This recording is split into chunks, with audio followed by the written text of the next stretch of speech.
Assalamualaikum warahmatullahi wabarakatuh. My name is Fitri Anissa with ID student 33210056 with class 336802. I'm here to make a video for the project 2 from classroom management.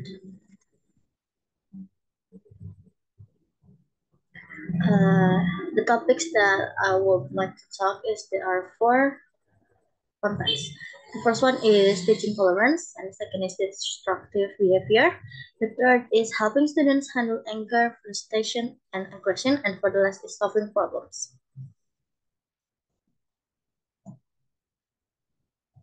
So the first one is I would like to talk about the teaching tolerance.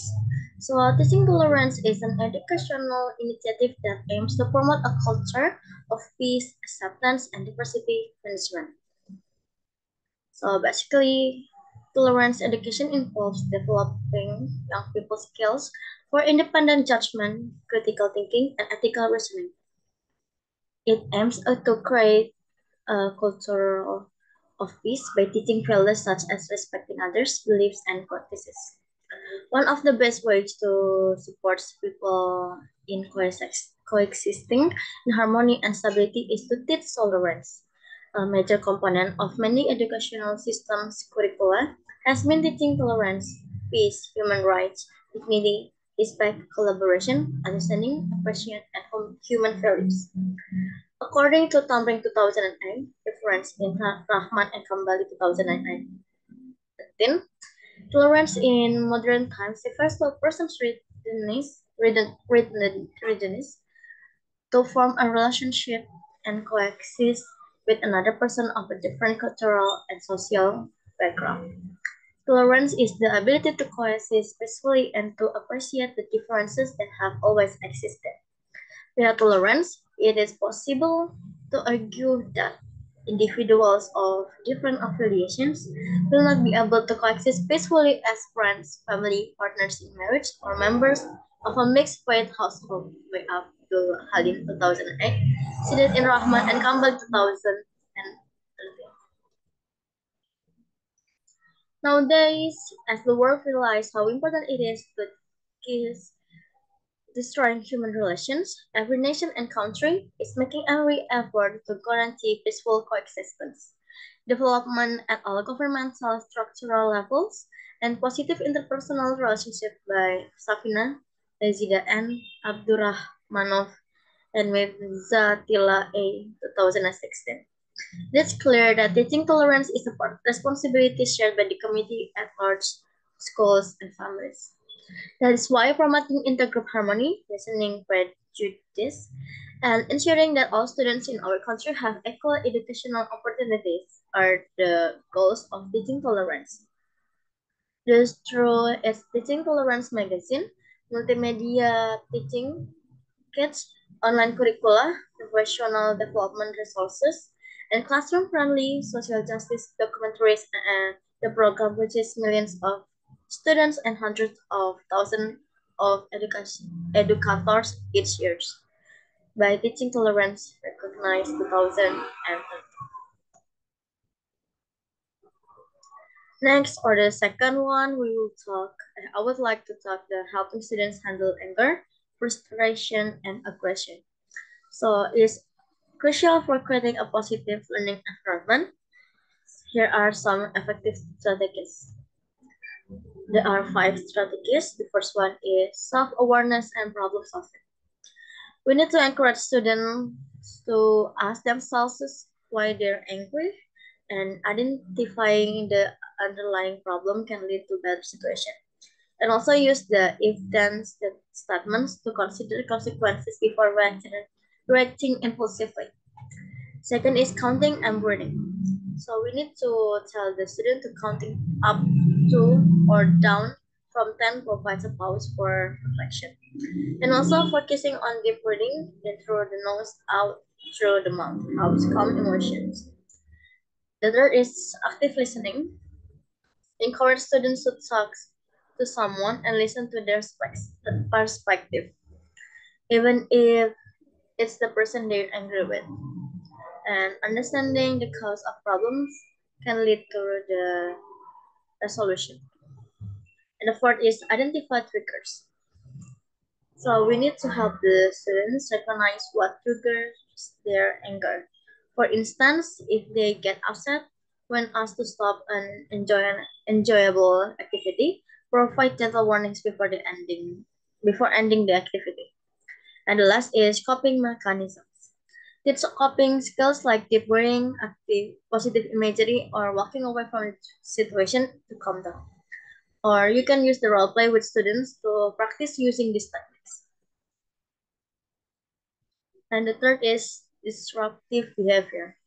This refers to a group of behavior problems commonly seen in children.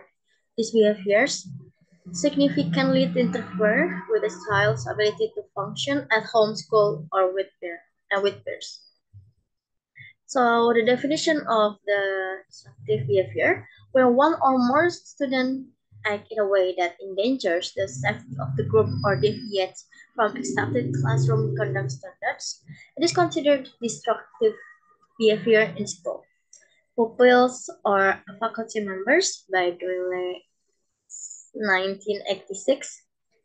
Any action that hinders the students or another students or the teacher's ability to learn is considered disruptive behavior, according to Merritt and Waldau, 1986. Disruptive behavior are those that impede the regular teaching and learning processes that take place in the behavior are those that impede the regular teaching and learning processes that take place in the classroom.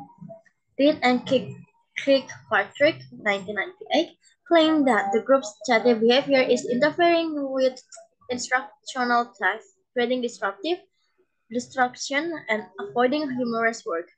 Based on Myers 2004, kids may exhibit destructive behavior due to several reasons such as poor health, fatigue, illness, overly hard assignments, deafness, anxiety, disappointment, and significant issues.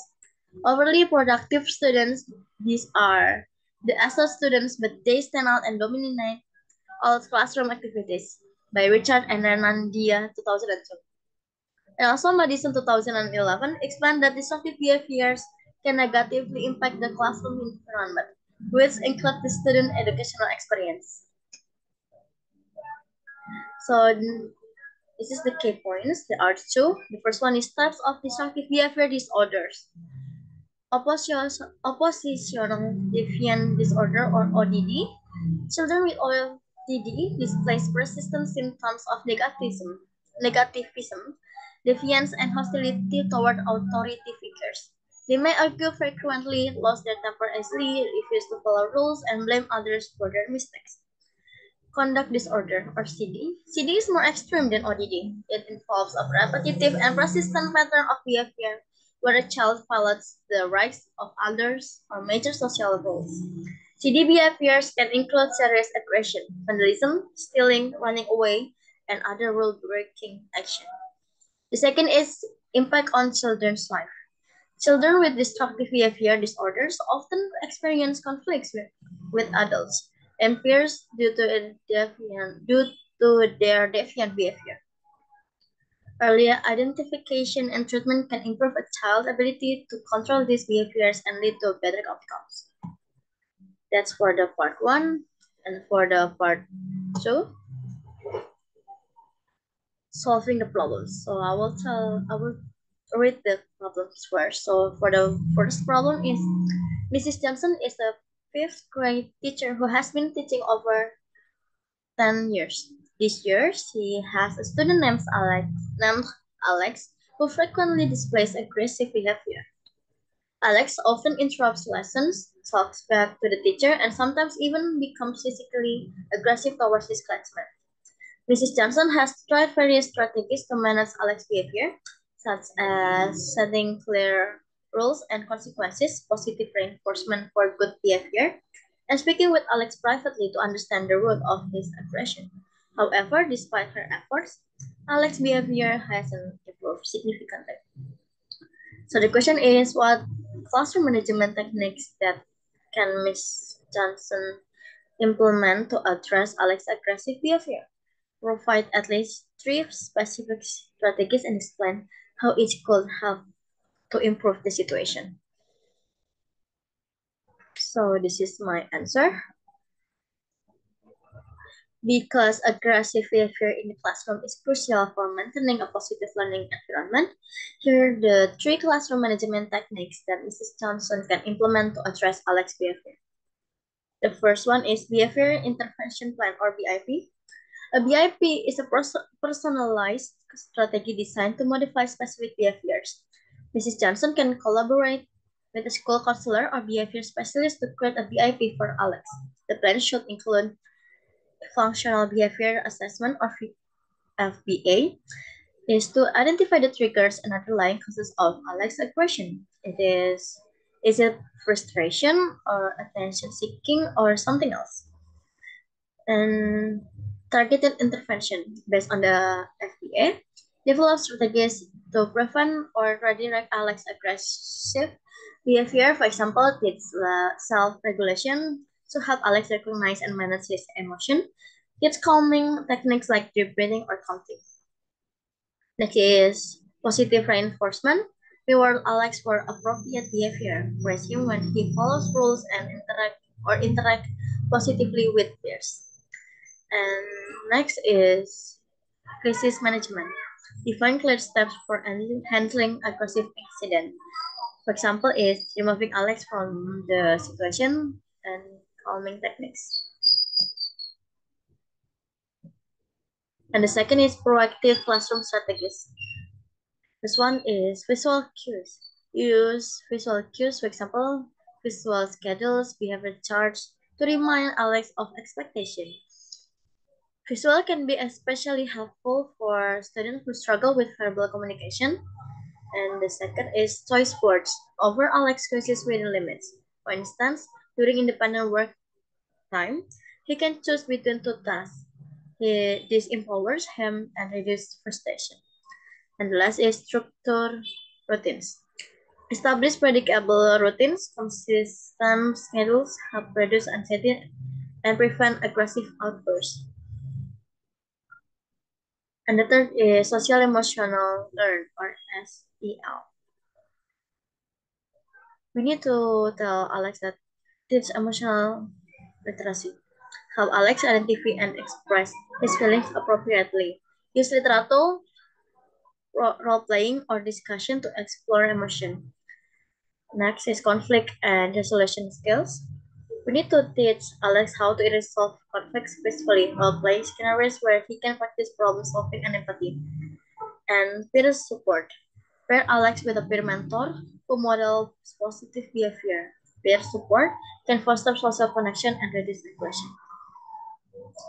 And for the second problem, Mr. Smith is a 7th grade math teacher who has noticed that several students in his class frequently engage in off-task behavior during lessons. These students often daydream, chat with classmates, or use their phone instead of focusing on their work. Despite Mr. Smith attempts to redirect their attention and provide engaging activities, the problem persists. This off-task behavior is disrupting the learning environment and affecting the overall performance of the class. And the question is, what strategy can Mr.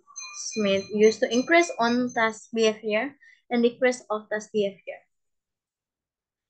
Provide at least 3 specific strategies and explain how each could help address the issues. And this is my answer.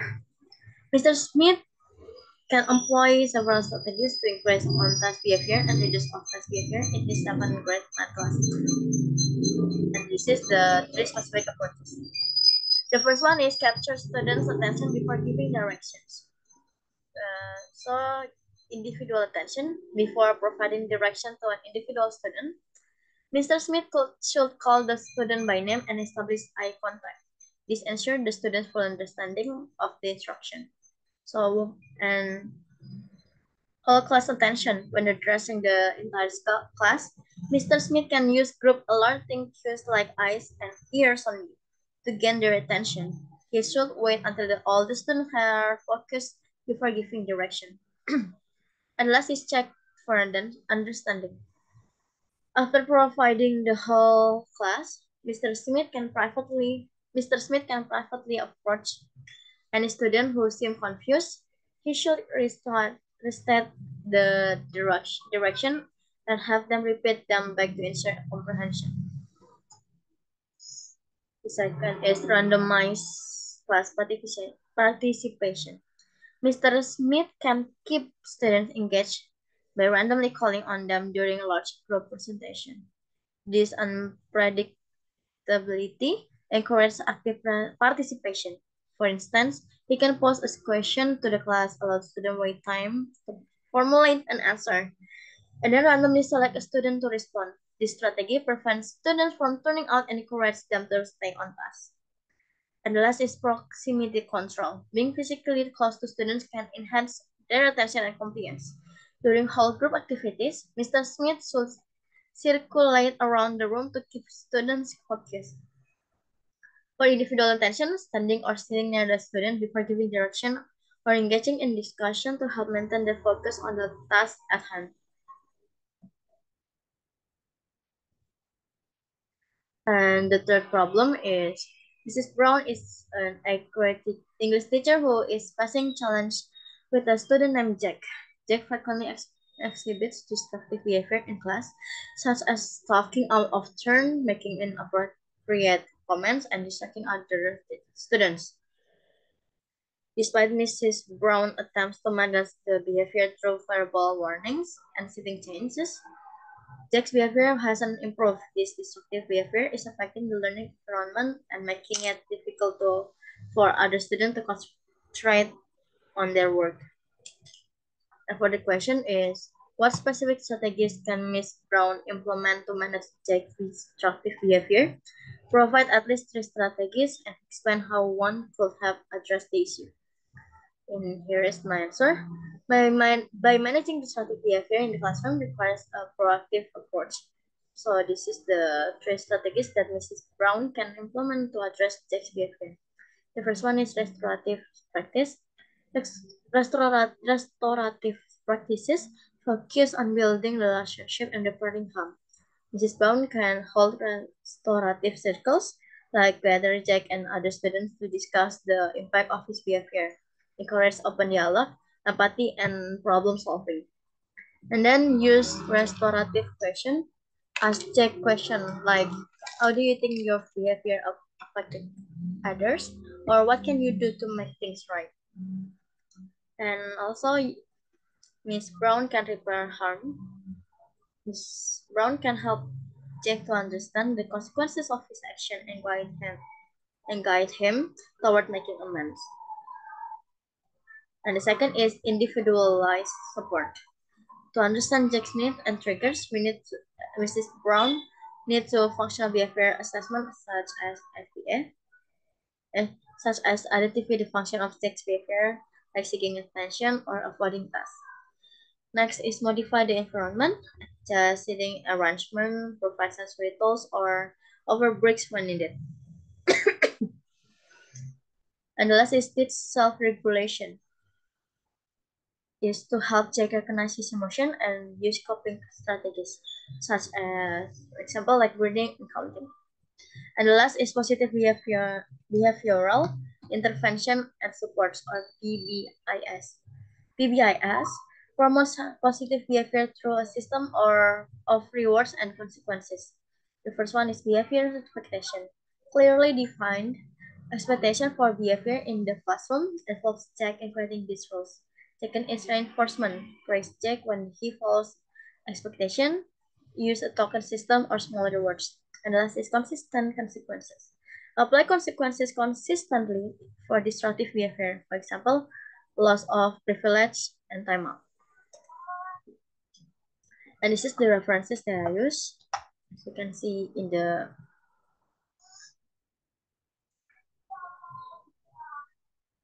slide.